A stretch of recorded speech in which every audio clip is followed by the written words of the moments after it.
People tryna say I'm only in the meeting. Got a cold with my dogs, can't get in between. I can give them life, no more energy. Amen. What is up, everybody? We got Thursday night football. Seahawks and Rams has potential to be the most interesting, maybe not entertaining. I won't get that far ahead of myself, but interesting Thursday night football game of the season. JJ, how are we feeling? I'm feeling pretty good. I think this is really going to be like a chess match type of game, especially like no Devontae on one side, maybe a little bit of win in the first half.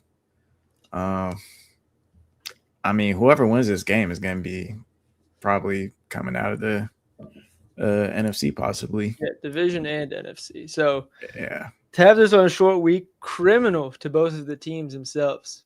Great for us to have on an island game. But we already have the parlay done, so you guys don't have to wait too long. I'll show it on the screen for now, and then we'll break everything down, show it again at the end. So here we go. Seahawks money line, Sam Darnold, 2 passing touchdowns, and Davis Allen over 1.5 reception. I bet you haven't seen him too much on Twitter today. So we'll get into everything and break it down. We'll start off with the touchdowns. And the big thing here is the Rams, every touchdown they allow is pretty much through the air. Only 17.86% of the touchdowns against them come on the ground. Seattle not too far behind at 26.92. So any touchdowns that are scored, expect it to come in the air. I'm a little bit more reluctant to trust the Rams side because no Devontae Adams, and he's been a pretty big reason for their passing touchdown efficiency.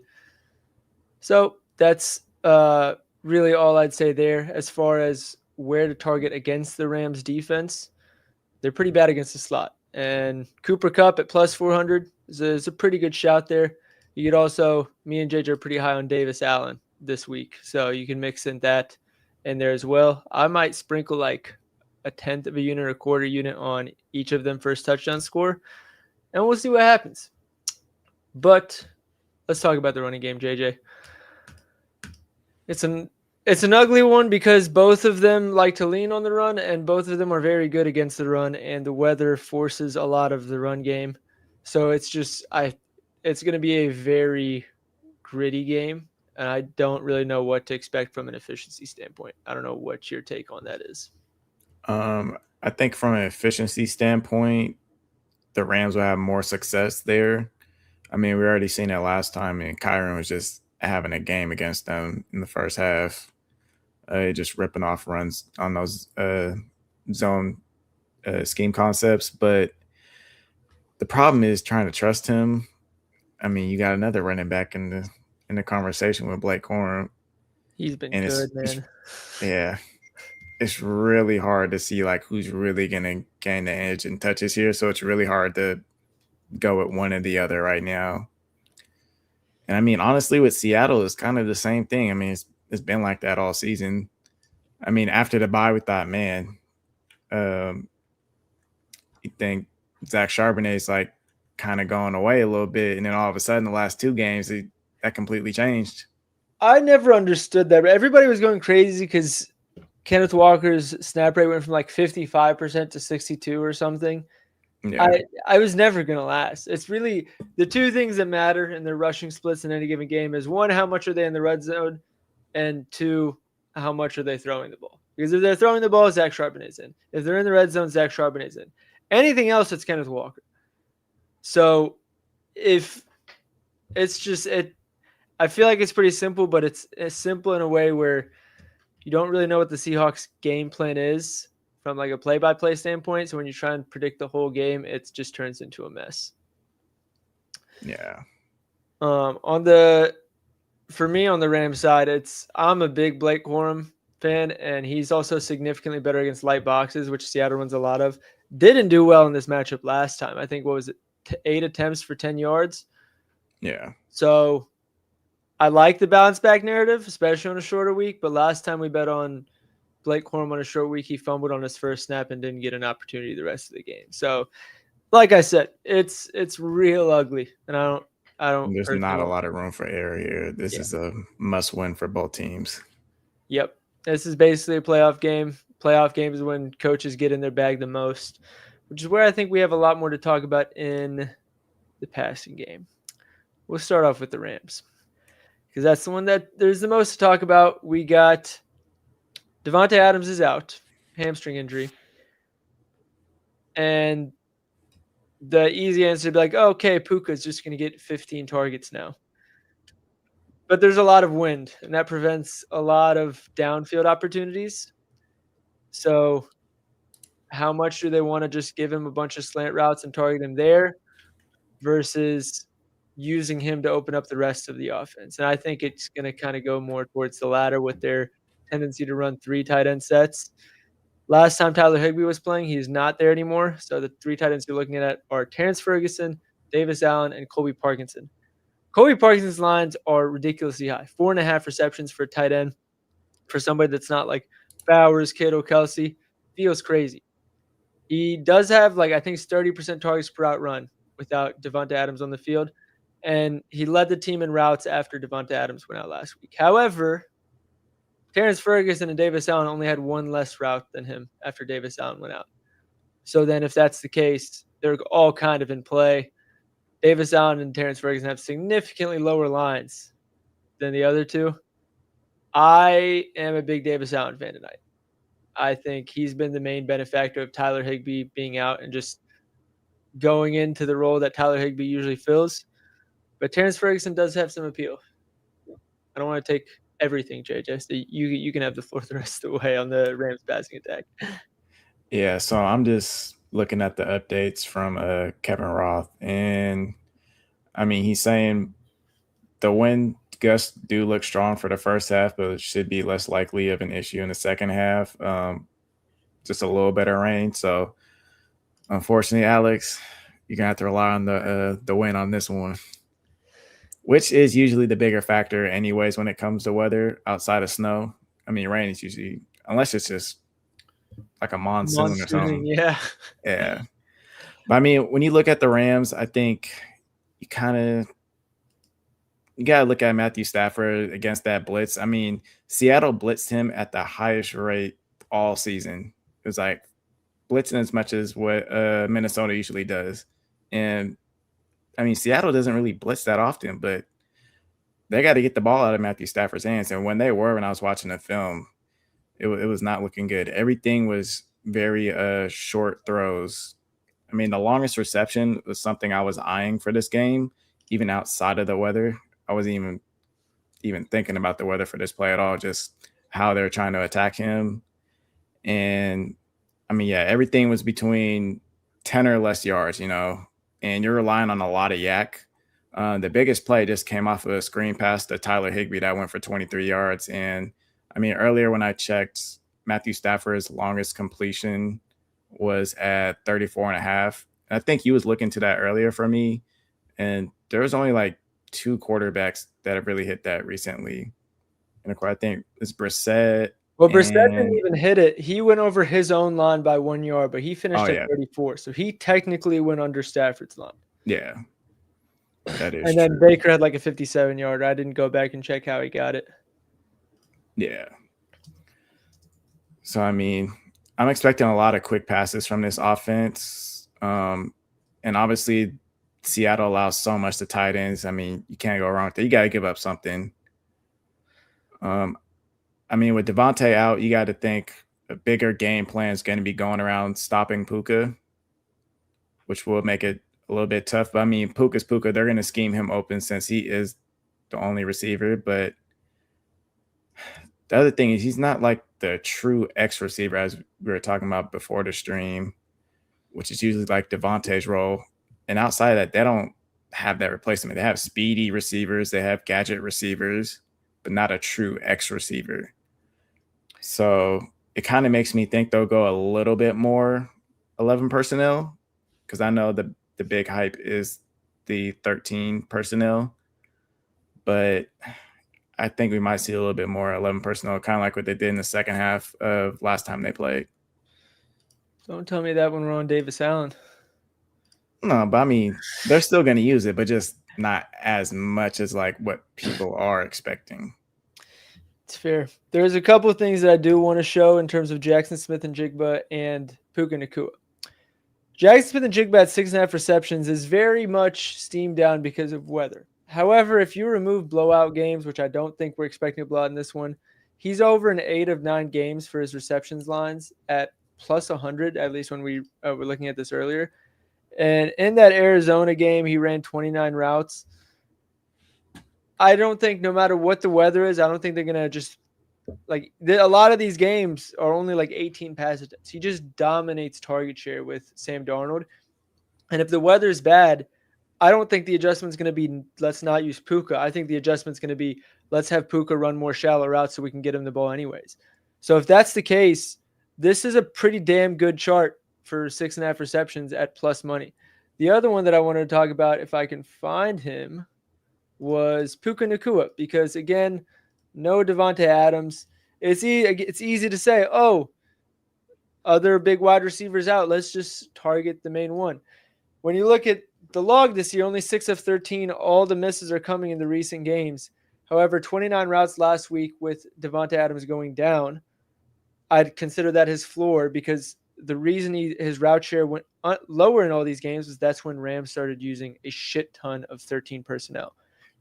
So if it's no longer Adams as this lone wide receiver in 13 personnel, and now it's Puka, then we can put those routes up to 28 routes, and he's over in every game except for one, which was the Tampa Bay Buccaneers. And let's see how many targets he had in that game. He still had 11 targets. So again, weather permitting, we're not completely ignoring it, but I think the game plan with wide receivers as dominant as these guys and as versatile as these guys is going to be more of, hey, let's adjust the game plan to have them run friendlier routes rather than say, well, we're just going to not throw them 20-yard passes anymore. Both of them are in great spots. I think both of them are in ladder type spots because it's going to be a competitive game. I haven't decided if I'm going to run it yet, but yeah. Am I forgetting anything there, JJ? Nah, nothing we already talked about. Can anyone, including you, JJ, give me a reason not to like Seattle money line? I mean, home game, Seattle, they're looking to finish 6-2 at home because this is their last home game of the season. Matthew Stafford against that blitz, I mean, one of his probably worst performances as far as like yardage. I mean, the line reflects that. And I think honestly, it just comes down to Seattle's offense. What is Sam Darnold going to do? Is he not going to turn the ball over? Are they going to try and focus more on the run? I mean, what do you think? So the way I'm seeing it is Seattle, very low pass over expected. Rams in neutral game scripts, very low pass over expected. So in terms of an offensive match for the Seahawks, the defense forces them to do exactly what they want to do anyways. From an efficiency standpoint, I don't think they're built to defend JSN. And now Rishi Shaheed is in the mix a lot more. AJ Barner's kind of solidified his role a bit more compared to last game. In last game, the Rams only won by 2 in what is without question the worst Sam Darnold game of the season. While, yes, I imagine the Rams had something to do with that, it's not the first good defense he's played this season. So I do expect him to have a better game. On the other side, I think no Devontae Adams hurts this offense more than people think. And the Seahawks are a very good run defense. So if the Seahawks are a good run defense, that's going to limit the run game for the Rams a little bit. Devontae Adams out, it's going to limit the passing game a little bit. And as far as a lot of the downfield work that I think Puka does really, really well in that like 10 to 20-yard range. He's always open in there. If a pass affects 1 or 2 of those third down throws and kills a drive or two, that changes the game. I'm very heavily in the Seahawks' favor. And I generally just love backing home favorites in divisional games when they lost the first leg. So that's where my head is at. I'm not one to trust Sam Darnold. I threw shit on him a lot last year when he was with the Vikings because I was a Lions fan and I had to. He's good. So I'm more reluctant to trust a bounce back from him than just think he's going to have another stinker. Yeah, I mean, think you have to back him at home here. And then, I mean, going back to like Puka and all that, like the intermediate you was talking about, going back to Stafford with that, I mean, when I was looking at the film, it was 20 of his 28 pass attempts were 10 yards or less. Everything else was deeper than that. And I mean, I think it was like 3 out of those 8 pass attempts that were deeper than 10 yards, they were pretty much like throwaways, or that ball was clearly not getting there because of the pressure. So, I mean, it really comes down to how well Seattle's going to run the ball and just have Sam Darnold just not turn the ball over, just get those third downs. Now, I think that was the other thing. What was the other stat with the Rams? I think there was 2 of 11 on third down. Last week or the last time these two played? The last time those two played, I seen something like that. Can't quite remember though. And I mean, granted, 2 of 11 is kind of the floor, but I'm not expecting no Devonta It Adams. was 2 of 11, yeah. I'm not expecting no Devonta Adams to boost that efficiency by any means. I agree. I'm a fan of the Seattle defense, especially with Devon Witherspoon back since the bye. And I feel like it's not getting talked about enough, and I feel like it gets undervalued in spots like these when everybody is in love with the Sean McVay passing offense that has, by the way, unsustainable efficiency that's going to show up without Devonta Adams, which I could be wrong about. But I've been waiting for the regression in the offensive efficiency, specifically the touchdown efficiency, to show up. And if there's ever a spot for it to happen, I think it's here. Yeah, I think not enough people are talking about Seattle's defense because of their recent schedule, but I think this game has really a good chance to change that narrative. All right, let's get the parlay back on the screen, and then how much time we got? We got time. We can make a community parlay, JJ. Yeah. So what we can do, you guys can put suggestions in chat. I already made a post on Twitter earlier for people to comment to. And what we'll do is we'll basically go on the site, research every single one of them, pick our favorites, and then put that in a little community stream lotto parlay.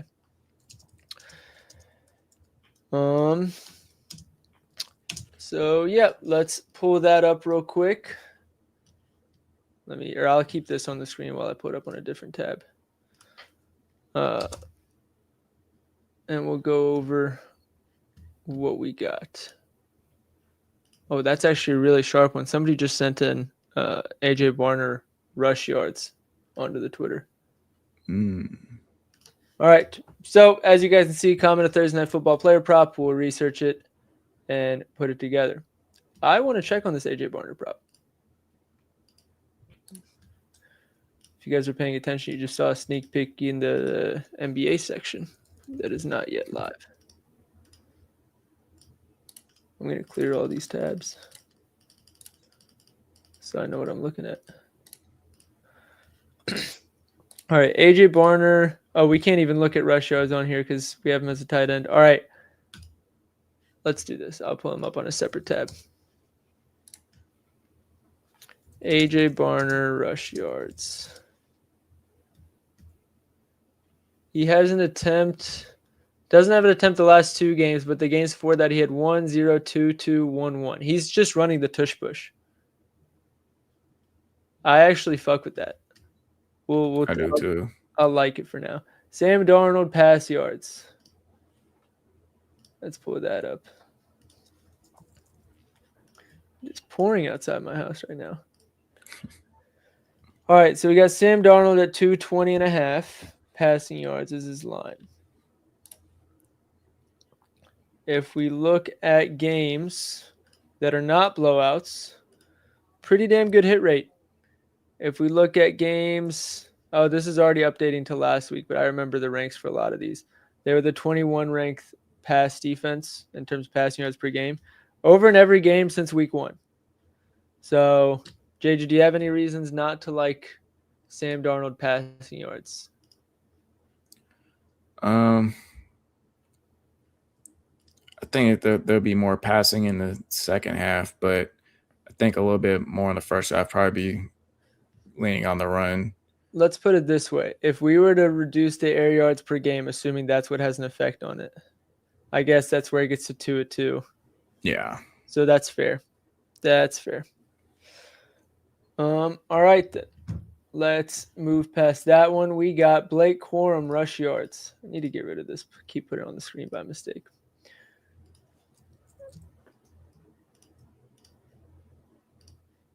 Here we go. This is Y zone receiving yards. Blake Corum rush yards, 35.5. Hey, Bruno. Please don't come in and bark at us. All right, so over an 8 of 14 on the season. Obviously, he's been getting more work later into the season. 7 rush attempts in pretty much every game since that one disaster. So we'll say 7+ rush attempts over in 7 of 10 games.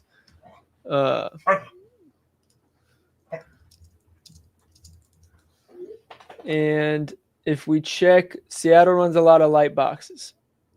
So if we isolate for that, we see a lot more green, 6 of 8 on the season. Again, this Seattle game was weird, and then Indiana is also a pretty solid run defense.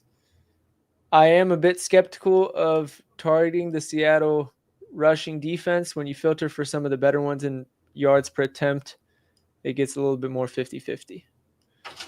What's your lean there, JJ? I think I do see a little bit more of a bounce back because I do think both of these teams do want to lean on the run a little bit more. I definitely think with Seattle's defense, you can attack like outside zone concepts. I mean, outside of that, I mean, it's almost pretty even split with the carries. I mean, I don't see why you should like stay away. You can go either way, I guess. Because for what his usage is recently. Do we want to put it in the parlay? I guess is the question. I mean, that's up to the people. Think that's up to the people? All right, we'll leave it up to the chat while we go look at some other stuff. Yeah. Somebody put Kyron Williams receiving yards. I'll pull that up as well. Because you were looking at that earlier. I was. And I will say there is one thing that makes it look really good. It's just something that doesn't really make much sense is the problem. So I can make this look really good. If we go to opposition, again, Seattle runs a lot of light boxes. When he faces teams that run light boxes, he does pretty well. The issue is I don't know why light boxes against rush attempts. Like there is a way to make it work. But when nothing else correlates, it doesn't really work. Like good rushing defenses, okay, it doesn't make that much of a difference. Yards after reception allowed, not that much of a difference. Rushing yards per attempt, like if they want to get their running backs involved in the extension of the run game, not much of a difference. Passing yards per game, backloaded, but there is some value there.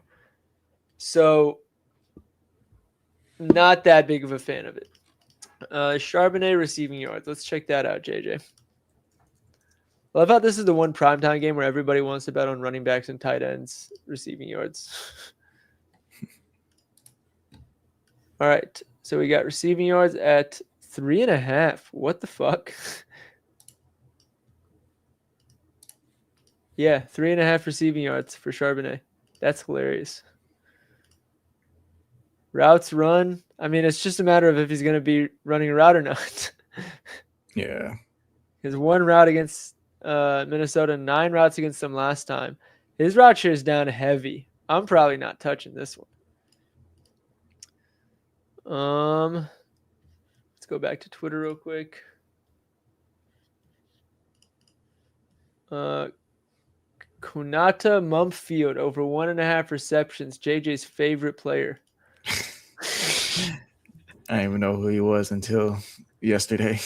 Bro, I think that's what makes me mad about a lot of cappers. There's a lot of cappers that I know damn well they don't know who a lot of the players are, but they're like, oh, I researched the game for like 4 hours. It's like, yes, I'm sure you learned a lot and all the credit to you, but like stick to what you know is really what I'll say. All right, so last game, 19 routes. No game before. He didn't have more than 11 routes in any game before that. As far as targets, he only had 1 target in that game. It was a 38-yard downfield target. So what I'm kind of seeing then, only 2 deep targets. So what the fuck? He's not a downfield target player, but his one time with big routes, he only had one target and it was 38 yards down the field. Is there any coach speak on him that I've missed, JJ? Let me take a quick look, but I don't recall there being coach speak. All Sean McVay says, Munfield's done a great job. Thanks, Sean. Don't know what we do without you. Absorbing all the little nuisances of receiver play, similar traits to Devontae. Oh, we got chill on that. Similar traits to Devontae. Come on now. Yeah. Can we just say anything these days, McVay? God damn. So to a younger Devontae. So he's probably playing the X then. That's kind of how I would see it. So theoretically, if they're running 13 personnel, he would be the guy that'd be out there probably. I will say I'd rather have reception or receiving yards than reception. How big is a receiver is he?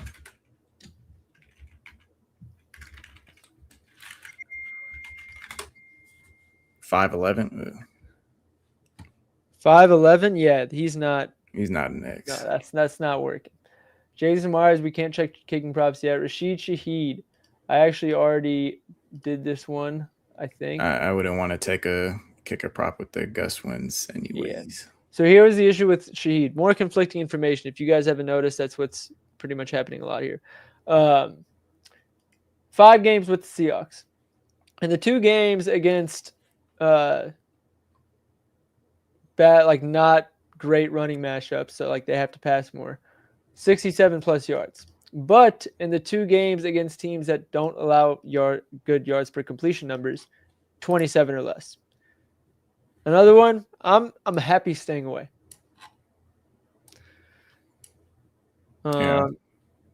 So right now we only have, who was it that we liked? AJ Barner rush yards.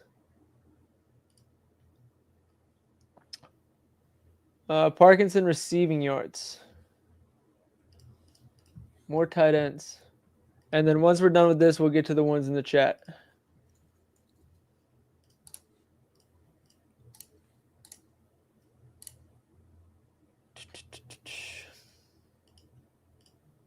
We're loading, I promise. Is there no Seahawks money line on? Oh, here we go. Nope, only team totals. Damn. All right, we got to be better than this. Oh, it's because it's the top of the hour. God damn it. All right, we're gonna have to eyeball it. Parkinson receiving yards. Is that line too high for you, JJ? Or are you in? What was it at? I gotta look it up manually here. Parkinson, you said 40.5. Yep. Might be a tad high. I think it's a little high. I mean, I do like it. It's a great matchup. There's just so many different tight ends you could really use here without Higbee being there. That's my thing. I agree. Zach Sharp rushing yards.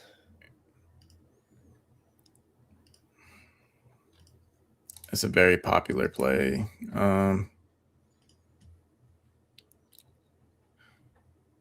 I don't mind it. This one we already had up, so I can actually pull this up. Let's see. Against teams that are not great downfield matchups. Ooh, that's not ideal. If we check non-blowouts, 5 of 9 at home. Ooh, nice little green home log. Apparently. Okay. I'll lean over then. I like that as well. All right, so right now we got Barner and Sharp rush yards. And then let's get to the ones in the chat. Talked about Sharp. Kyron or Blake Corum rush attempts. I don't dislike either. I'd probably lean. I feel like we gotta lean. I actually don't know. It's really hard to predict. I really don't know. Quorum's at 9.5. Kyron's at what, 13.5, if I'm remembering correctly, right? I would assume yes.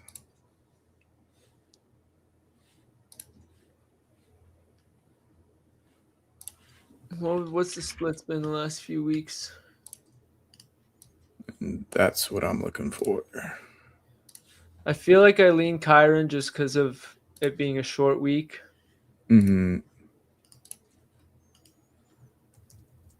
Let me pull this up. If we ignore the Thursday we bet on him, then it looks better. Yeah, but this is the only other Thursday night game they've had, no? Yeah, but we're not going to count that other Thursday. That don't count. I'd also just like to take this moment to say I hate the Dallas Mavericks. Carry on. Oh, yeah. Yeah, Kyron's still, like, even in these big quorum games, he's not even taking over the rush share. I think if he has one bad drive, it's going to be a lot easier to just be like, yeah, you just won't go back in. Yeah. I think I lean Kyron. Over 0.5 Puka rushing yards. I actually do like that as well. I do like that. And Matthew Stafford passing yards. Me and JJ talked about it earlier. I know the whole screen share thing's messed up right now, but it's really I'm where I am worried about the Devontae Adams thing. I'm probably more worried about it than I should be, but that is where I'm at, JJ. Yeah. The thing when it comes to Stafford, I'm worried about him getting blitzed. Like, the way I'm looking at it, I'm leaning under on his passing yards. We see what it's currently at. 231, so it's dropped a tad. I mean, even 232 on DraftKings. I like the under. I don't know if I take the under just because I think it's already steamed down so low. I mean, what did it open at? Well, let me rephrase. Or you It's just already like so much it's lower already than been what we priced in? normally see for him. Yeah, it's priced in. I should have said that. You're right. But that's, again, could just be. Yeah. In my mind, I'm just seeing like super short throws. That's fair. Kyron versus that blitz. Could be, but he could also be picking up that blitz. I guess it depends how much he's gonna chip block. Yeah. Because I've gotten burned with that one with running backs.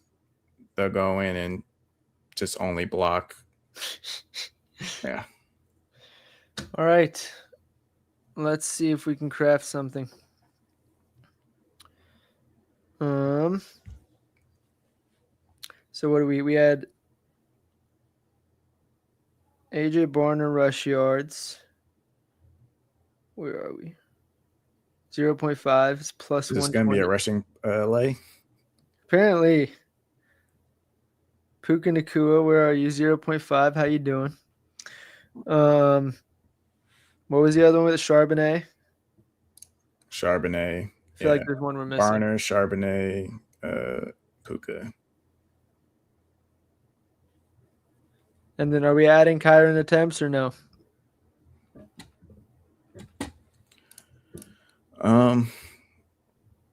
We can say no. It's already plus 2,000.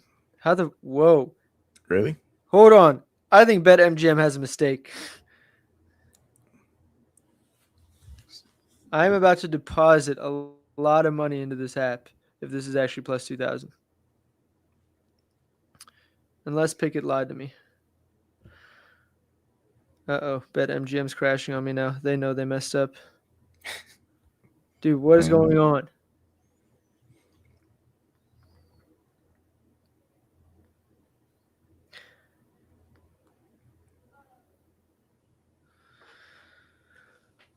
LeBron James assist. I actually do like it. His props went very well under the radar.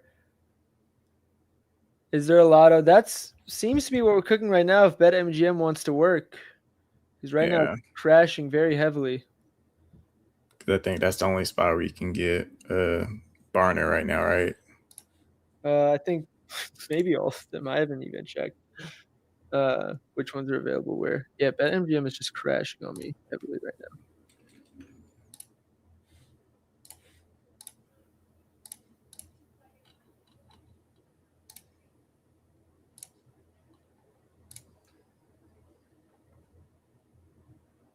Okay, so MGM, Bet365. Why won't this work?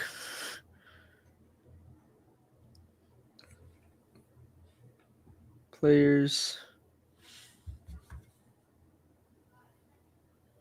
Rushing yards. What, is there too many people on MGM? Is that the problem right now? It's a possibility.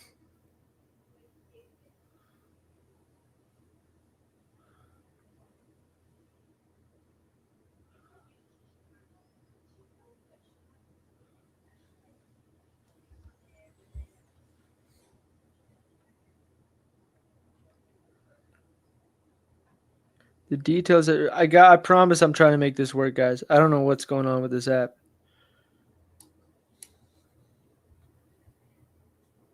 Okay, yeah, now BetMGM's telling me that I can't even parlay these.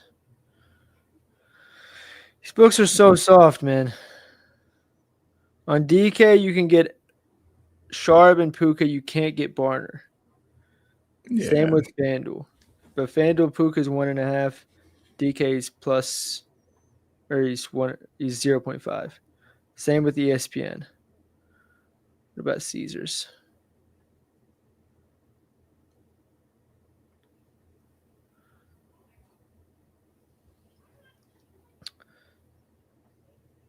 Close call, first touchdown. What is that? Rushing yards over under. Sharp, Puka. I don't think there's any Barner on there. You can get plus 240 on what's it called? Caesars. So I just locked that in. Why not? And then let's ride AJ Barner by himself on MGM.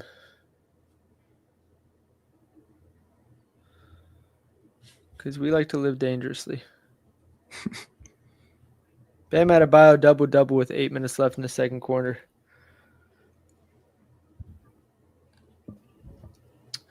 All right. Any other questions before we sign off with this thing? Otherwise, good luck. Hope you guys get to tail the parlay in. Seahawks money line. Darnold 2+ passing touchdowns. Davis down 2 receptions. Feeling real sharp today. Lord knows me and JJ looked at this game for like an hour, like 3 hours on a call. It was more than that, honestly. That's usually more than that. Yeah. What's the lotto? So BetMGM wouldn't actually let us lock the lotto in. We were trying to do AJ Barner, Zach Charbonnet, Puka Nacua all over rushing yards as a 3-leg because they were all pretty much plus money. But only one book has, what's it called? Barner, and the other books, and they wouldn't let us SGP it. So we don't get to do any of it.